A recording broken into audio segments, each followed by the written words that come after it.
40.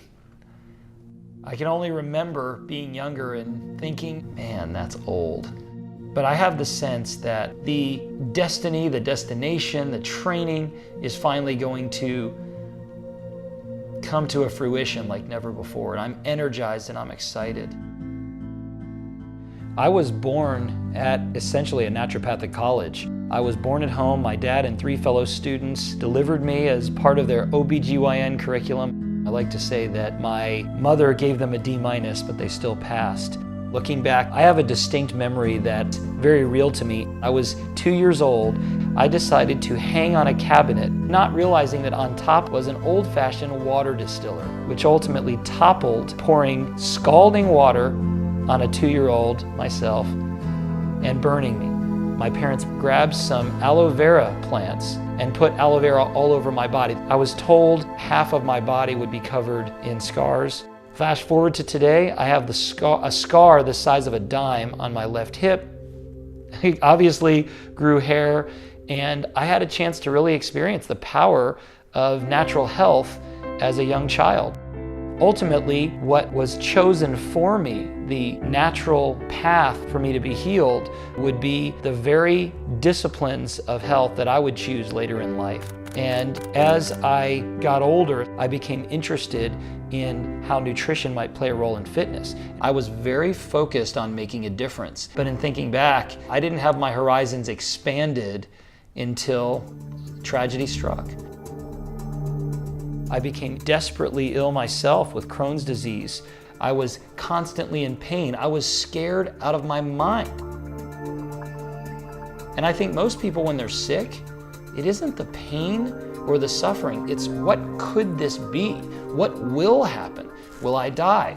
Or worse, will I live like this for the rest of my life?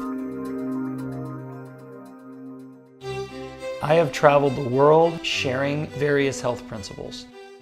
Eating certain foods, consuming certain supplements, deficiencies in key nutrients like vitamin D and vitamin K2, but by far the greatest deficiency I see in the eyes and the heart of the audience is hope.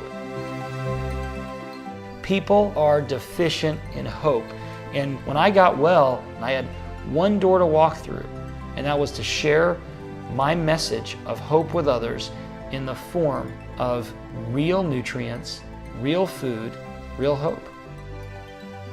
I believe that the pain that I went through ultimately became my passion, and the job, the vocation that I was thrust into became my purpose.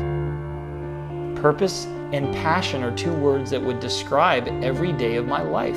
I wake up in the morning, I know what I'm supposed to do, and I would love to see people be fueled by passion, but it all started with pain. Pain, passion, and purpose, the 3 Ps.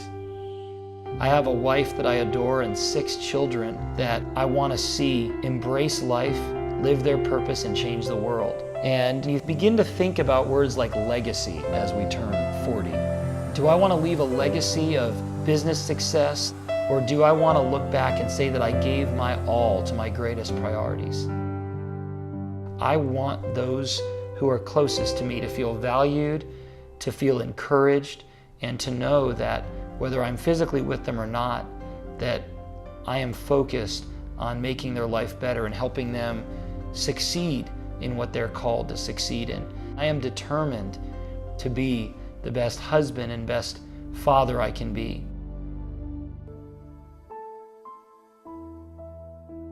Seven years ago, I went through something that many don't know. Only those closest to me are aware of. And after traveling America and much of the world sharing a message of health and hope, I found myself facing death. Diagnosed with an aggressive, fast-growing cancer.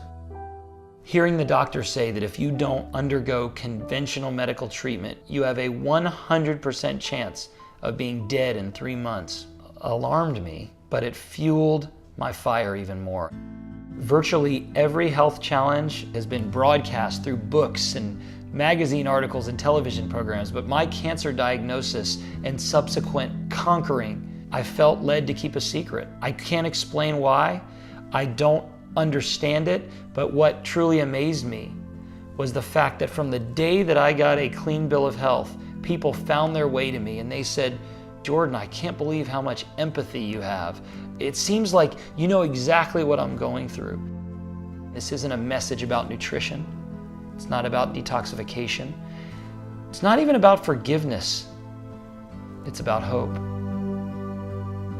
I believe that health is critical today, and I value it so highly because I lost it. My mom taught me that I could be anything that I wanted to be. My dad taught me that there is a right way to see your body overcome a challenge, and that is to take away what's holding your body back and add what your body needs. It's really simple. I believe strongly that every part of our body can regenerate. I see it with a scrape, I see it with a cut, I see it with a fracture. Why shouldn't I see it with a malignancy, with an autoimmune disease, with a organ or a tissue that has been badly damaged? I believe it, and I act on that belief, and I teach based upon that belief. As I turn 40, I really feel rejuvenated and a sense that everything that's happened to me up until this point has led directly to my latest message, my final message, if you will. I believe that, in essence, at 40, I'm coming home.